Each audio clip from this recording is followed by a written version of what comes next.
Class 12th, welcome to TSN School, subject physics and chapter number 4.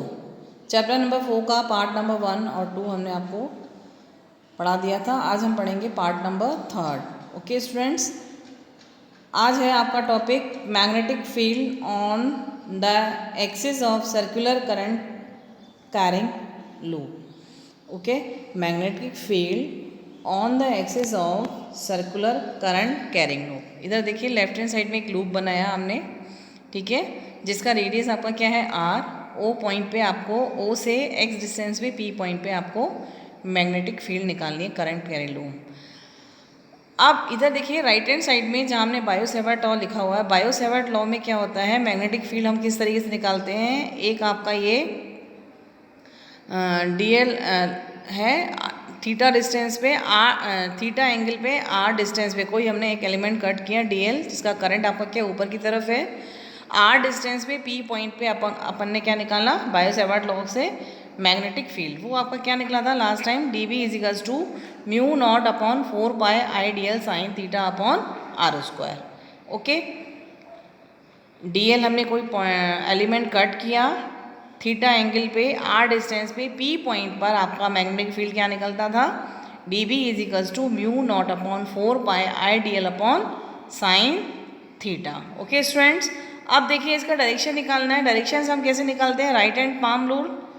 आपका right hand palm rule यानी कि आपका जो थंब है वो आपने करंट की डायरेक्शंस में लिया, ओके, और आपने फिंगर्स को क्या किया, कर्ल किया। तो फिंगर्स को कर्ल किया तो फिंगर्स कहाँ आ रही है आपकी, अंदर की ओर, ठीक है, इनवर्ड्स।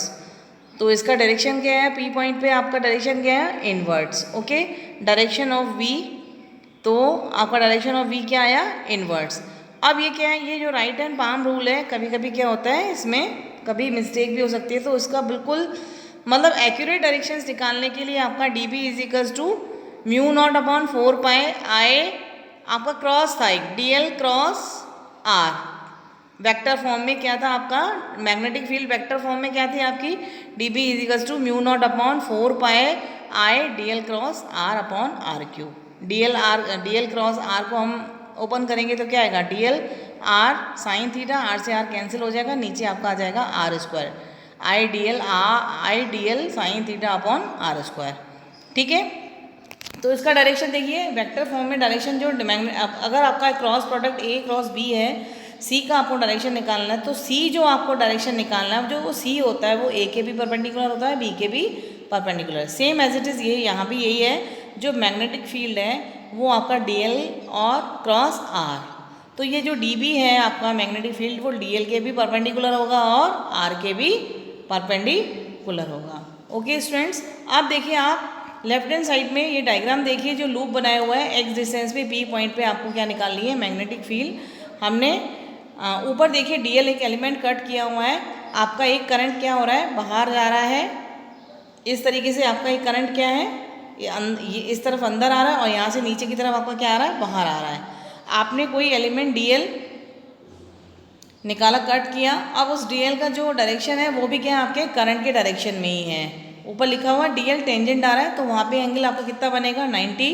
आर डिस्टेंस से हमने पी पॉइंट पर ये हमने आर डिस्टेंस पे एक लाइन ड्रॉ कर ली, ओके, पी लिख लिया। अब देखिए जो P हमने जो ऊपर की तरफ लाइन ड्रॉ की है, नीचे की तरफ देखिए उसका डायरेक्शन B का कैसे होगा। आपने ये फिंगर है आपकी डायरेक्शन के, तो आपने इसको यूँ कर्ल किया, तो जो फिंगर्स हैं आपकी वो किस तरफ आ रही हैं, नीचे देखिए जो DB लिखा हुआ है, जहाँ 90-2 थीटा लिखा हुआ DB है, वो उस डायरेक्शन में DB उस तरह आएगा। ओके स्टूडेंट, ऐसे ही नीचे का जो करंट है वो आपका बाहर की तरफ जा रहा है, तो इसमें आपका क्या आएगा, इस तरीके से आएगा करंट का डायरेक्शन, और आपका डी कहाँ जाएगा, इसमें डी बी आपका ऊपर की तरफ जाएगा। डी बी हमने लिख रखा है ना, एक आपका 90-2 थीटा के पास डी बी लिखा हुआ है, एक आपका ऊपर, तो इसमें भी आप क्या करोगे, वही आर डिस्टेंस ले लोगे, आर डिस्टेंस पे पी पॉइंट पे डी बी क्या आएगा, ऊपर की ओर, तो डी बी हो जाएगा।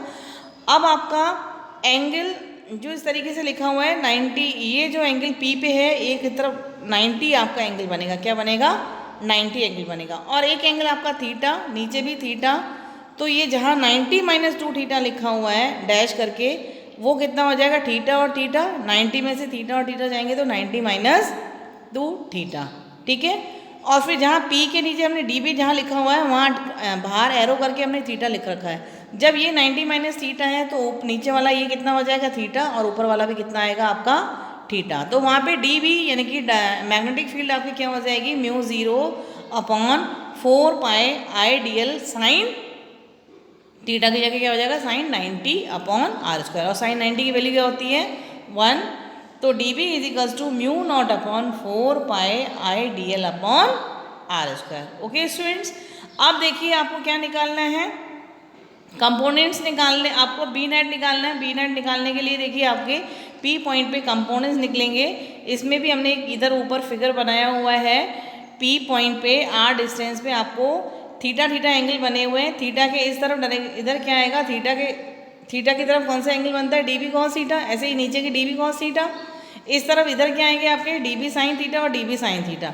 जो DB cos थीटा और DB cos थीटा है वो दोनों आपस में एक दूसरे से क्या हो जाएंगे, कैंसिल आउट हो जाएंगे। इस तरीके से देखिए R डिस्टेंस पे आपका ये क्या है R डिस्टेंस, ये R आपका ये X डिस्टेंस। तो यहाँ भी आपका क्या बनेगा थीटा एंगल पे B cos थीटा, नीचे भी B cos थीटा, ये दोनों आपके कैंसिल हो जाएंगे। ओके स्टूडेंट, तो B नेट यानी कि पूरी कंप्लीट रिंग के लिए B नेट इक्वल्स कितना हो जाएगा DB sin theta. Half ring के लिए भी आपका निकाल सकते हो DB, ठीक है। तो इसमें फुल कंप्लीट रिंग के लिए क्या हो जाएगा DB sin थीटा।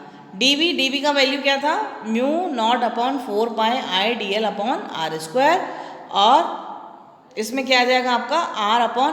अब देखिए साइन थीटा क्या होता है आपका perpendicular upon base, perpendicular upon hypotenuse. इसमें परपेंडिकुलर आपका क्या है कैपिटल R और हाइपोटेनियस क्या है आपका स्मॉल r, ठीक है।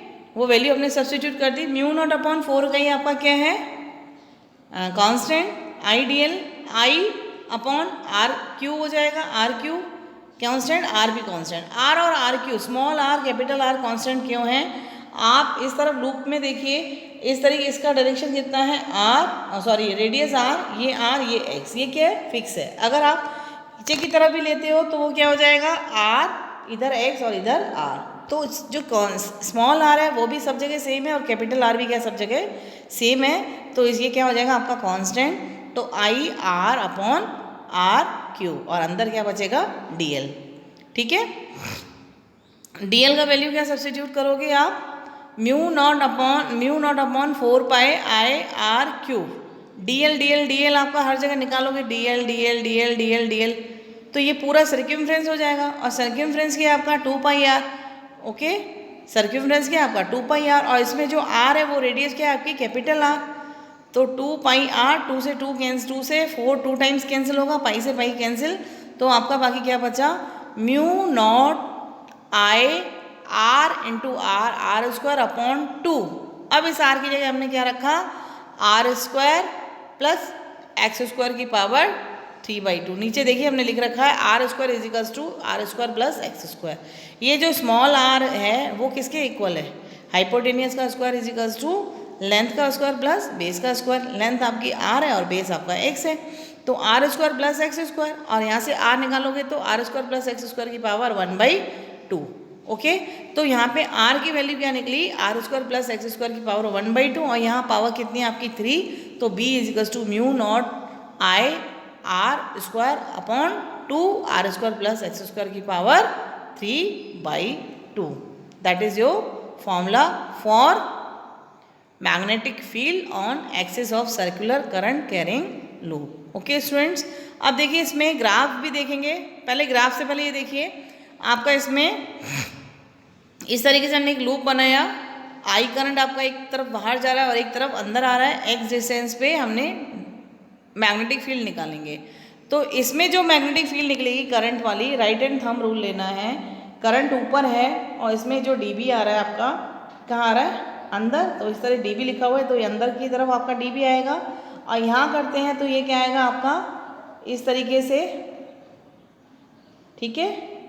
यूँ करोगे तो ये क्या आएगा आपका बाहर। तो ये जो dB बनेंगे आपका इस तरीके से आएंगे। तो B is equals to mu naught r²/2/r² plus x² की पावर 3/2। इधर साइड में हमने क्या लिख रखा है, the magnetic field is in the same direction along the axis of either side of loop.